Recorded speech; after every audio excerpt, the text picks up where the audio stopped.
Қайсы тілде сөйлеседі? Қазақша ма? Қазақша ма? Міне осы татар қыздар арасында сен қайдан келдің осы жігіт осындай не міне деген міне осындай деген жігіт міне сен милләтің не болды? Қайдан келдің осы міне? Мен өзім жалпы осы Батыс Қазақстан облысының Белес ауылы Бәйтерек ауданында өмір сүріп жатырмыз. Әжем жалпы менің қанымда татардың қаны бар. Әжем Муканова Нұрания Шакировна, әжем татар, анам татар, әкем өзбек. Мен негізінде қазаққа еш қатысым жоқ, бірақ осы қазақтың нанын жеп, суын ішіп өстік, қазақтардың арасында өстік. Қазірде Жаһанша Досмұхамбетов атындағы жоғары педагогикалық колледжінде қазақ тілі мен әдебиет факультетінде оқып жатырмын. Жақсы. Оқытушымын, мұғаліммін.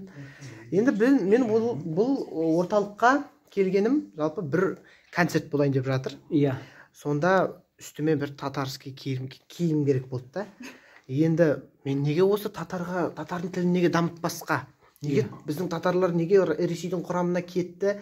Олар өз мәдениетін неге шарықтап дамытпасқа деп ойладым.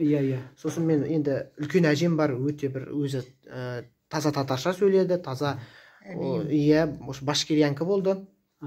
Сосын әжемнің басына барып топырақ салып, содан өзім уәде беріп қайттым. Татардың мәдениетін, әдебиетін бәрін дамытам, қолға алам. Бізден енді ұрпақтан ұрпаққа мирас болып келе жатқасын біздер дамыту керекпіз деген сияқты ұстаным принциптермен жүрмін.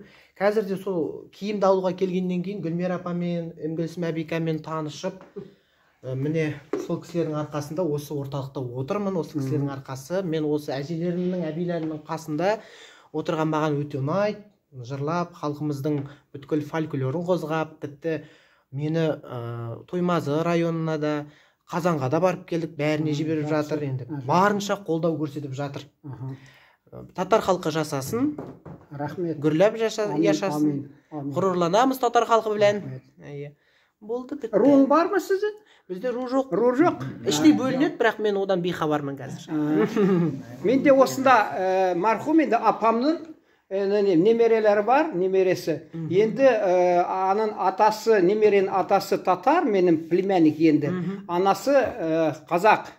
Енді күйеуге шықты, анда атасы татар, анасы қазақ.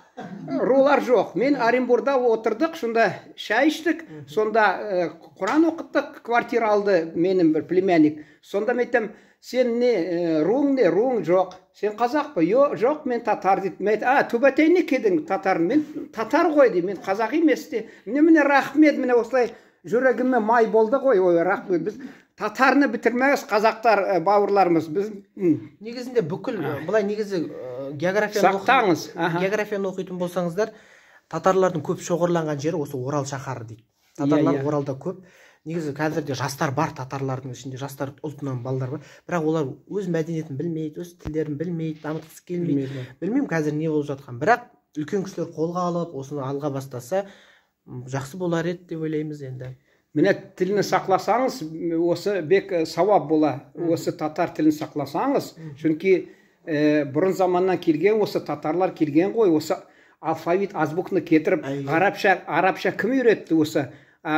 Кешіріңіз, татарлар үйретті. Менің атам негізі молда болған. Молда болған. Молда болған Шакир атам, әжемнің, әбиемнің әкесі.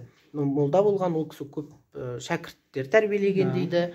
Өте қатал кісі болған дейді, өте сауатты кісі болған, тоқыған кісі болған. Негізі біздің жалпы татарлар негізі өте бір сауатты, сондай халық қой. Жасасын деймін, не дейін енді басқа. Мен өзімнен айтасым келе, менде осы орысша племянницалар, көп племянница 4-5 қазаққа шықты.